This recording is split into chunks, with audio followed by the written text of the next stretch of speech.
And money? It's cascading in now with ease, and has been for quite some time, but I found out early on in my program that money would come in or stay away in direct proportion to my energy flow. If there had been no money coming in, I knew my valve had been closed with worry and fear.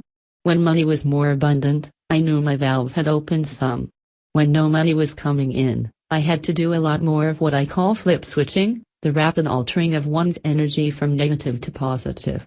I had to find ways to get me out of whatever worry habit I'd been in, and open up that valve. Then, as long as I kept my valve even a little more open than closed, money would come, but only in proportion to how much feel-good energy I could muster.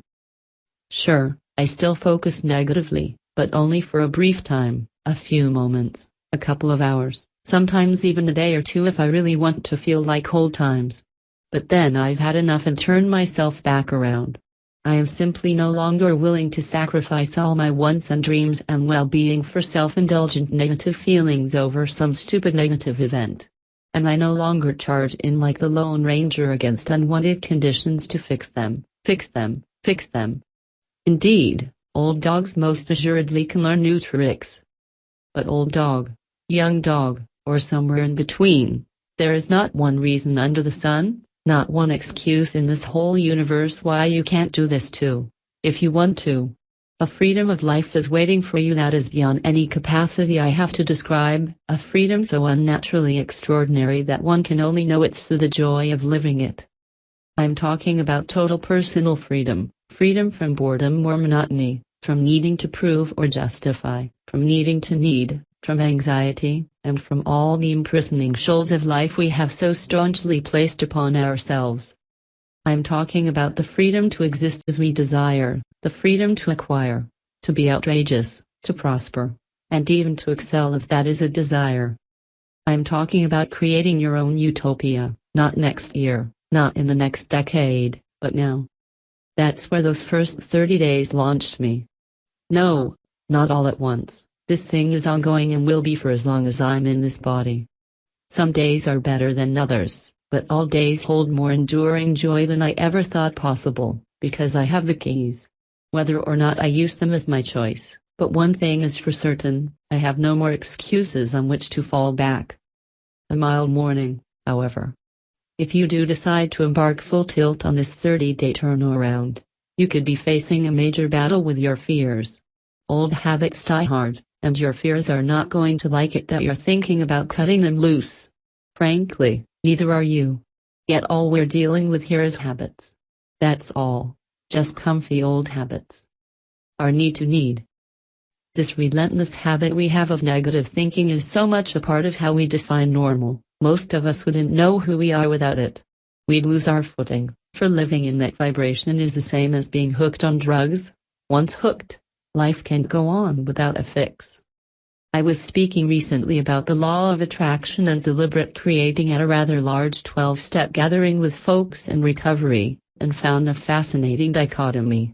On one hand there was eager acceptance of the principles, even a twinge of excitement.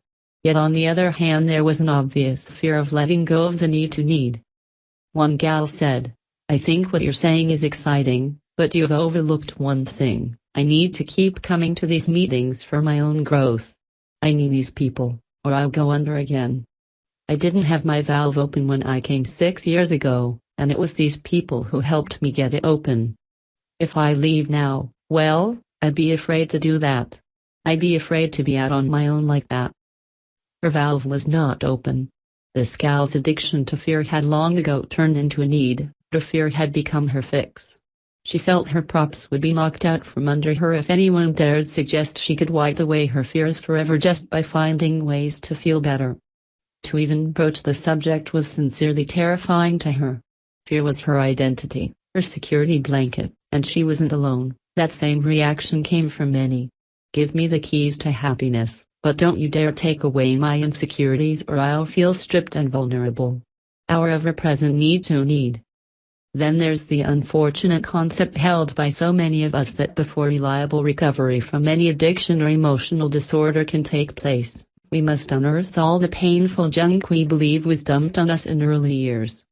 Another fellow said at that same meeting, I don't see how you can feel better without regurgitating, his exact words, all the horror we had to go through growing up. A habit of negative thinking turned into a need. Our need for emotional pain to feel alive, or even for mild discomfort, is the greatest addiction ever known to mankind. Granted, we'll probably never stop having negative reactions, because contrast is what being physical is all about. But we most certainly can learn to allow the contrast, our likes and don't likes, without having to feel and flow so much negativity. 3 frantic months. But I hadn't learned any of this yet, so when interest rates went up and my prolific mortgage business all but vanished, I went totally ballistic. Loans dried up overnight, and overnight I went from positive to negative, blaming the condition, the rotten market, for my mood and state of mind. From man, this is hot, I went to dear God in heaven, what do I do now? With my focus glued to the declining market and my rapidly declining bank account, I anxiously cast a gaze to my upcoming infomercial that was almost ready to air. Surely this would pull me out of my financial mess. Surely this would save me. Surely there would be enough orders for this remarkable program to ensure that the venture and I would thrive. As had been true for most of my life, my addiction to problems once again became my security blanket. The only place I felt safe was wrapped in the familiar vibrations of negativity. I tried to turn on the buzz I had learned to play with, but was too fretful and quickly gave up. Never once did I write a new script, I didn't know I could. All I did was lose sleep, drink too much coffee, yell at the dogs, and become more and more terrified over the vast sums of money I had spent, alongside of the sizable sums that were not coming in. Then came the what-ifs. What if the infomercial didn't work? What if I had spent the equivalent of 5 years' income and didn't receive enough orders to continue? How would I make a living again? How would I? What could I? What if? What if? What if? Once again I was creating a powerfully charged, very magnetic, and very negative vortex that was getting bigger by the second with each fearful thought I'd project. I kept trying to believe that things wouldn't have gone so smoothly for me the year before when I was making all that money while producing the program and show, if the success of the show weren't meant to be. Aha! The half-hour commercial aired over an extended weekend in 20 different markets from Hawaii to New York and every place in between. I don't have to tell you what happened. There's not a want in the universe that could have made it through the thick vibrations of my don't wants that were pleading, I don't want this thing to fail. Oh please, I don't want this thing to fail. My valve was sealed, the door to my toy store was bolted tight, and my resistance to anything even remotely resembling well-being was larger than the Milky Way. The size of the disaster sent me deeper than ever into fear. For 3 frantic months I ran around like a chicken with its head cut off in the hi-ho silver mode, my valve slammed shut, trying desperately to generate some income while maintaining a constant focus on a train of things unwanted. Never once did I let go of my unceasing blame of, and anxiety over, conditions. All of them. The market, the lack of savings, the lack of income, the TB disaster, the production bills still due. I did not like what I was looking at. Needless to say, the harder I looked, the more of it I got.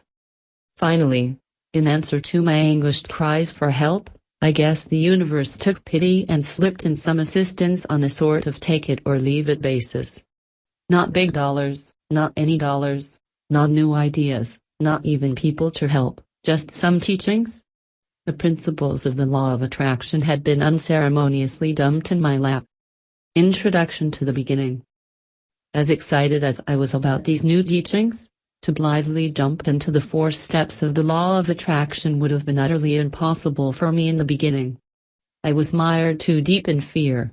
With 18 hours a day of ever-increasing anxiety, I was so awash in negative focus, negative feelings, and negative vibrations that, without some kind of starter program, I knew I'd give up before I'd begun.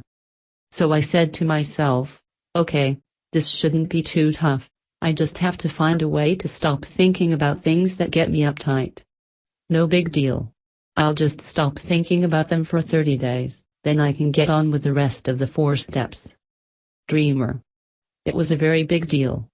But with a determination born of being on the bottom again and nowhere else to turn, I dove in and refused to give up. If, indeed, you do desire to embark on the magnificent journey of becoming the deliberate creator you came here to be, I strongly urge that you drive into these 30 days too, before playing around with anything else. If you'll stay with it, the 30 days will identify the depth of your negative habit, giving you an invaluable benchmark from which to fly. At least it did for me. I had to establish where I was before I could chart a course. Man, oh, man, did I ever find out where I was.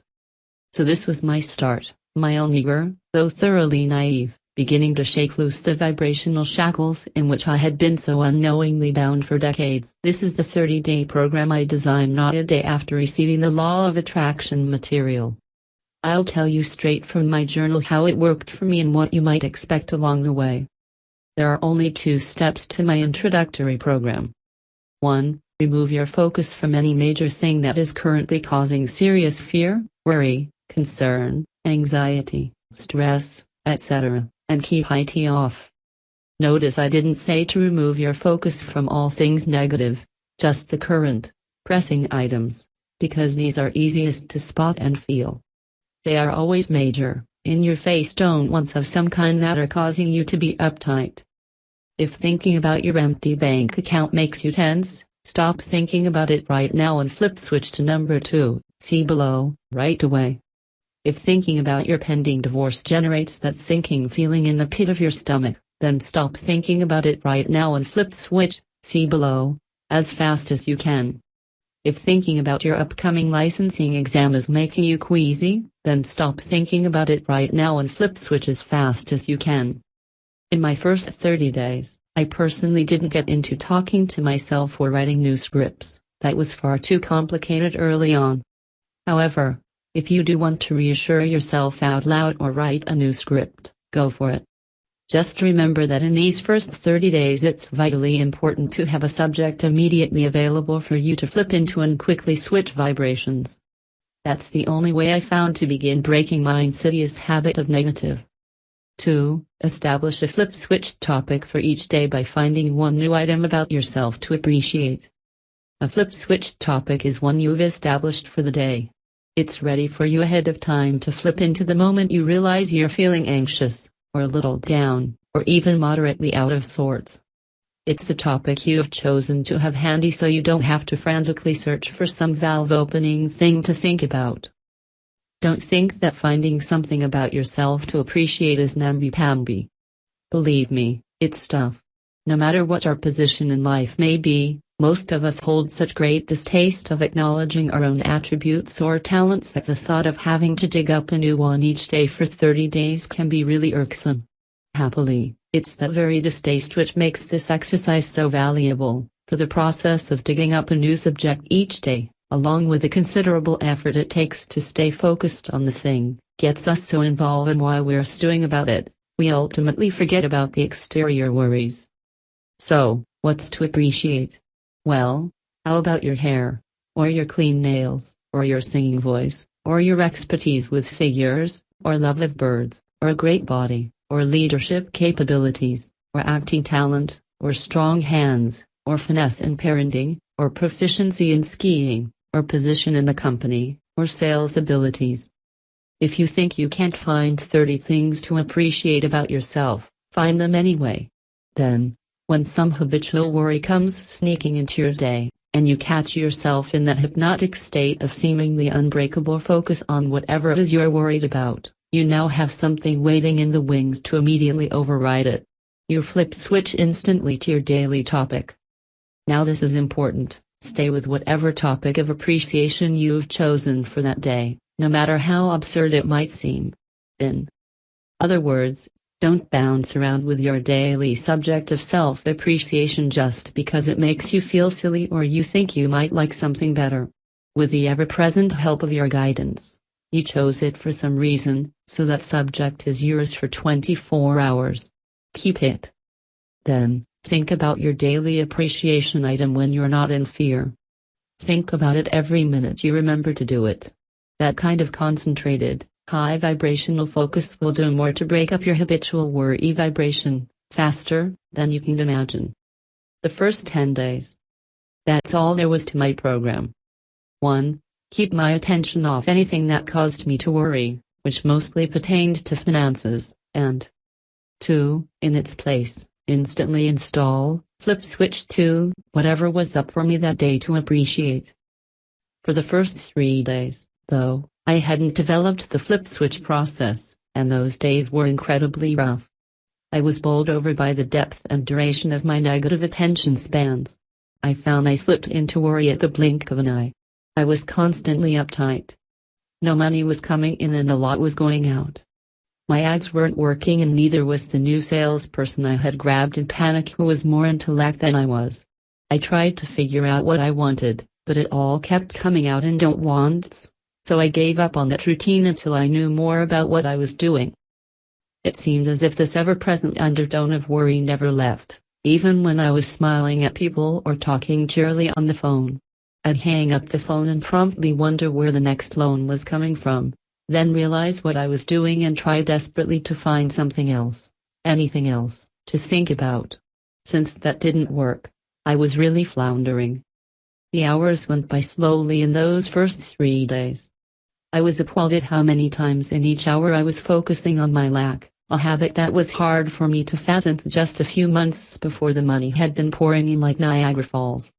But I had the key now, and so help me, I was going to figure out how to use the full thing. By day 3 I was finding that probably 97% of my days were given over to worry, concern, anxiety, and fear. That awareness depressed me thoroughly, then made me furious, which surely didn't help. I had no idea I had been worrying so routinely, so unknowingly. Talking to myself was useless, and writing a new script was impossible in my frame of mind. That's when I knew I had to find something ready-made to flip into, something with a nice easy focus, yet with a good high vibration. Thanks to my guidance, I chose self-appreciation, thinking that would be fairly easy. Oh sure. Not only was it harder than I had anticipated, but I found the toughest part was staying there once I got there, which just made me more determined to continue. At any rate, self-appreciation is what I chose, and I instantly found that switching from negative to positive was much easier to do. Now I had something concrete to flip into, although I was finding it difficult to feel the appreciation, as opposed to simply thinking it. To feel it with an intensity that might start to buzz, even if the item for the day was nothing more than my shaved legs. Sometimes I had to walk outside, take myself away from the office environment, and just stand under a tree until I could jumpstart with an outer smile and get to that gentle inner smile where I could finally overlay, with feeling, whatever item of appreciation was up for the day.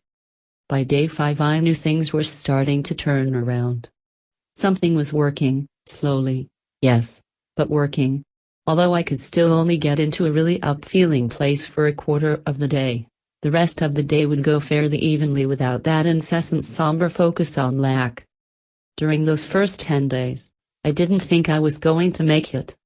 The more I had to flip switch, the more depressed I became that this vibrant person, me, whom people had always viewed as being so positive, up, and happy, was nothing but a common, run-of-the-mill worrywart, the very kind of person I used to tell people to stop being. As the days wore on, I began to doubt I could ever reach that coveted time of actually getting through 16 to 18 hours without some degree of anxiety. Sometimes I would get so discouraged I'd scream at the universe, break into tears, and shove my hands in my pockets to go sulking outside for a walk in profuse self-pity. Indeed, many times during those first 10 days the possibility of learning to live without that familiar and even comforting vibration of concern that had been such an ally for the better part of my life seemed beyond all hope. What was causing me even more anguish was the distressing realization that I had this much fear to begin with. Well, I had broken out of other addictions, and by damn, I'd break out of this one no matter what it took. On day 6, no, I'm not going through all 30 days. For no apparent reason, I went into a wildly deep depression and tears. I was feeling frustrated and angry but had no idea why. I found out much later it was from a chemical change in my body, Finally I went out and sat under one of my favorite trees for a while to help me calm down so I could flip switch over to my daily appreciation. It took about 45 minutes before I could plug in, but I did, and to my delight there were no more tacky feelings for the rest of the day. Today if I get emotionally sideswiped like that, I instantly ask myself what don't want I'm focusing on or what's been bothering me, and usually find the answer quickly so I can talk it out, talk it down, and let it go. But back then, so early in the first inning, unless it was something obvious, I just tried to change the feeling. As the first 10 days began to wind down, I was aware of dramatic changes beginning to take place. Those out-of-nowhere sensations of foreboding that would wash over me for no apparent reason throughout the day were down to about 2, from dozens. The overwhelming preponderance of negative vibrations had ceased, and with that realization I felt as if I had just conquered Mount Everest nude. I was euphoric. Also during those first 10 days I became aware of how difficult it was for me to allow myself to fantasize, to want, to desire. Oh sure, I'd give vent to the usual things like more money, enjoying more time to do my work, and so on, but rarely did I ever allow myself to indulge in my deepest dreams. If a fantasy did cross my mind, such as my lifelong desire for a secluded second home on a beautiful mountain lake, I'd simply sigh and shove it deeper inside to remain a forbidden longing. I decided to nip that stupidity in the bud and on day 8 went out to split some wood, a particular passion of mine. I began scolding myself out loud. Tough love, that darn it all, it was high time to bring that old hidden longing, and any others if I found them, out of the closet, turn it into an open-faced want, and allow myself to feel the excitement of it, no matter what. And I did. For one splendid hour, after turning on my buzz and stepping into some feel-good, I chopped wood and talked to the dogs and me about my cabin in the woods by the lake. I described the smells, the trees, the dock, the cabin decor, the sparkles on the water at sunset. The hour flew by in seconds. I had broken through a barrier totally impregnable until now, the barrier of giving to self. I had allowed myself the joy of bathing in a fantasy and turning it into a want. I had just turned another corner, and I knew it. Sure enough, that week the synchronicities started. I saw my lake on TV the very next day. I found it on a calendar. I saw it in a magazine ad as if the universe were saying, "We heard you, kid, keep it coming and it's yours." As of this writing, it almost is. Once again, I was euphoric. By day 9, it was time to pay bills again, and I was uneasy. How would I feel? Could I stay out of fear of lack? Could I flip switch my focus? With a vice-like determination to pay attention to my feelings, I went to my desk. Thank heavens the monthly process was easier than usual, though I found it difficult to flip into, and maintain, a focus of appreciation. So I broke into song. Why not? Anything to crack that ancient habit of dreading the 10th of the month. It worked fairly well, but I ended up going out into my field to enjoy the late afternoon quiet and get my buzz going. There were no more negative feelings for the rest of the afternoon or evening. In my journal, that last sentence is underlined. I knew I was on the roll. Ideas were starting to pop all over the place. I would deliberately try to push myself into a negative feeling and found I could not do it. But when one snuck in, I'd smile like a Cheshire cat, pat myself on the back for recognizing the feeling, and flip switch vibrational gears. Finally the day came, that long-awaited day, where I knew I had completely relaxed about income, though I still had none, to the point of being honestly unconcerned. God, what a fantastic feeling that was. Out of years of habit, I found I'd still cut loose with all sorts of negative statements like, "No, sorry I can't go with you, I'm too low on funds and don't have enough coming in." Of course I'd feel glum the minute anything like that popped out of my mouth, but from there it didn't take much to find what had caused the feeling, always a don't want, and I'd flip switch myself right out of it. Day by tough day, I was watching a lifetime of unconscious negative thinking and negative emotion dissolve. I was breaking out of an addiction so deep, so profound, I never even knew I had it. There was no debate, Changing my focus and my feelings was not only possible, it was happening. I waited impatiently to see the lucrative results, a really dim-witted thing to do. From 10 to 30. The next 20 days were roller coasters. On the up and easy buzzing days, I was showered with fantastic ideas to substantially increase my income. But the down days weren't just a little down, they were under the Grand Canyon with a strange new exaggerated moodiness. No one had told me, or any of us attempting to control our energies, about this rather unpleasant but apparently common occurrence that seems to happen when we start pulling more high-frequency energy into the body. We know now these swings come from the body acclimating itself to the prolonged periods of higher vibrations, which in turn cause a dramatic change in the body's chemical makeup. Since emotion, which is negative and physical, unlike feeling, which is positive and etherical, is chemically induced, the mood swings are simply chemical adjustments taking place. Some folks have experienced these mood swings rather profoundly, some only moderately, but everybody seems to have something to say about them. Fortunately, this passes. In fact, you can feel it letting up by about 6 weeks and usually gone altogether within 3 months. These rock and rollers would appear out of nowhere, smacking me in the gut when least expected. Frankly, there were days when it was so bad I simply said, "To hell with it," and didn't even try to jumpstart my way out. By the next day or two, though, the black cloud would have passed, and I was back into my program full blast. But no matter what mood was left over from the day before, there was one morning ritual I created, loved, and never missed. That would beginning each morning with a loving conversation with my inner being, expanded self. Down on my knees out of reverence to the life I am, and to keep me bolted in one place while I did my thing, I'd outline my wants for the day, week, and decade, pausing just long enough at each one to allow its feeling tone to wash through me. They were reverent moments, humorous and poignant, and I treasure them as part of my design program.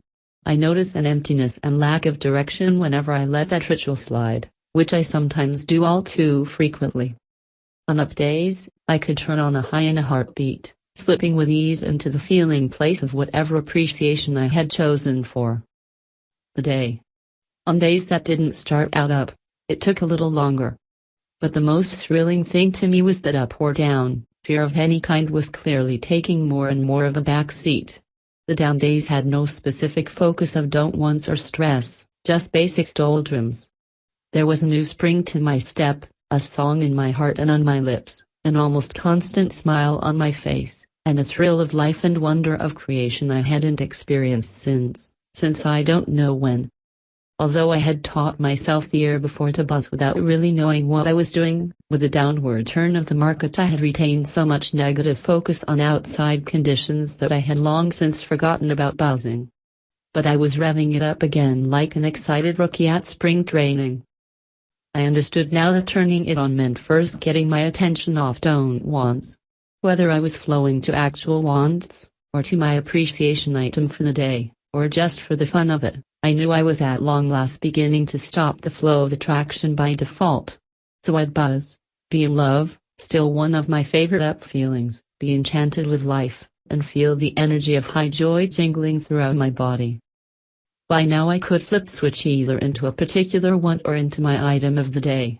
If I found myself thinking about where the next loan was coming from, I'd instantly feel that soppy wet cloud around me, realize I was focusing on lack, and waltz myself right out of it. It was glorious. And my kicky new game of watching for those wild synchronicities that start to happen once a want gets launched was so entertaining, it was almost becoming an obsession. I would decide, in an up buzz, to find a new restaurant with special views, superb food, and charming waiters, and in a day or two a friend would call out of the proverbial blue with the suggestion of just such a place for us to visit. I put a special kind of heavy white work shirt on my want list that stores had apparently discontinued, and 3 weeks later I got a hit to go to an out-of-the-way discount store for some copy paper. Bingo! My shirt was hanging all by itself on display, the only one in the store. Although I don't eat much meat, I had a craving one day for a juicy hamburger, got another hit to go to a new hardware store, and found a brand new market had just opened next door with the most deliciously fresh ground meat I had ever had. Over and over, there were obvious confirmations that living off higher frequencies was really working. My monthly ratio that used to be 30-30, 30 days out of 30 days with worry or anxiety, was now more like 17/0/13, 17 up, 0 with actual fear or anxiety, and 13 in that weird downer, a colossal improvement any way you looked at it. But my eagerness to reap the rewards was dry-docking me. As I look back, I can see I was looking for results in the form of dollars as early as 2 weeks, a really stupid thing to do, since all that did was keep my focus on what wasn't there. Finally, it was day 30. Where was my overflowing bank account? Why wasn't my phone ringing off the hook for loans? Why was it taking so long to implement my new ideas? There I was once again, being disappointed over what hadn't happened. My continual "where is it? Where is it?"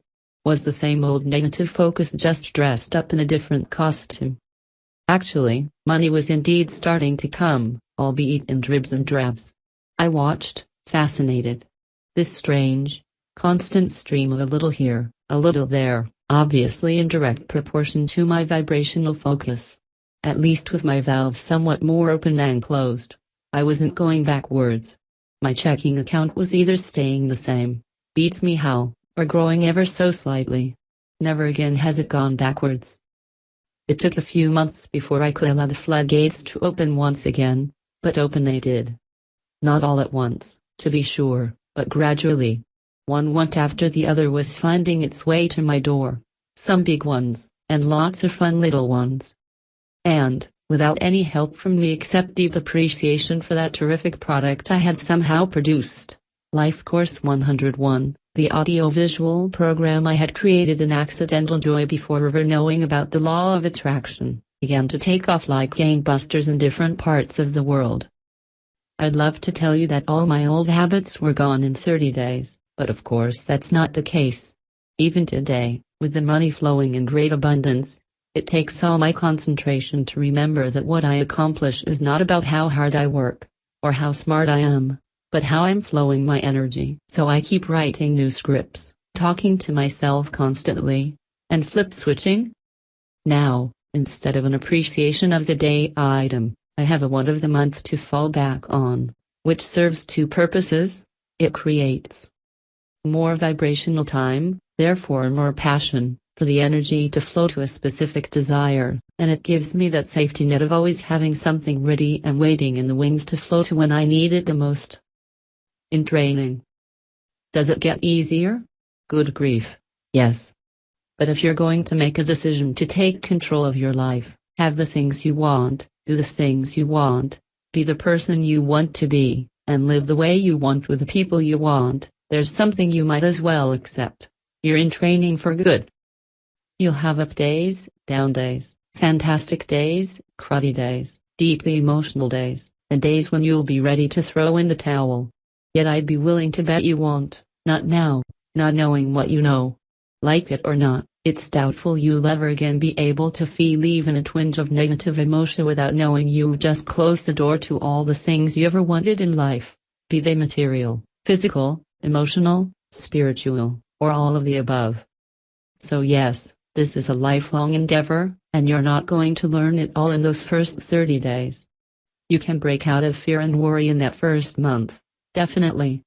But then it's roll up your sleeves and plunge wholeheartedly into all the nuances of the 4 steps to deliberate creating, that is, if you want it all, prosperity, security, health, freedom, joy, aliveness, ingenuity, independence, fulfillment, your natural states of being, the way you were meant to be, the way you can be from here on in if you're willing to give it the effort it takes.